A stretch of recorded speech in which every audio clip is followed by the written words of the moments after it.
Hala naman, mukhang ang sarap nito. Order kaya ako. Mura lang. Yan kaya. Hindi, mukhang mas masarap to. Yan. Orderin ko na nga pareho. Mukhang masarap naman eh. To, perfect to.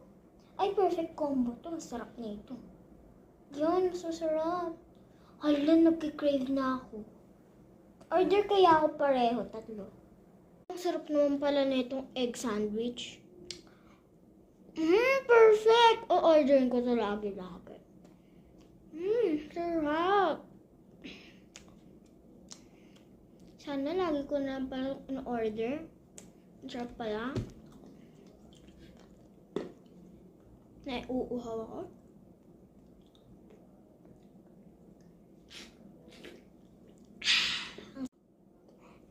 Harap! Hala, last na pala yun. Kailang masarap naman. Bukas ulit o-order ako. Ang sarap. Siguro lagi-lagi ko na o-order. Masarap na busog talaga ako.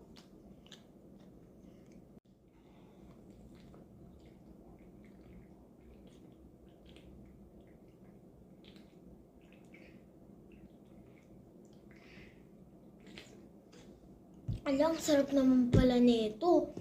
Siguro o-order pa ako bukas. Alam, sarap nang nakain ko. Gusto ko pang umorder bukas. O-order pa nga ako bukas. Dadamihan ko na. Sarap talaga. Favorite ko na talagang umorder doon. Sana lagi-lagi na pala akong kumakain doon. Makapag-tiktok na nga. Hala. Hala, ang cute naman nito. Hala, kawawa. Inabandonan ng owner niya. Hala, kawawa naman nito. Teka, ano oras na ba? Hala, gabi na pala. Matutulog na ako.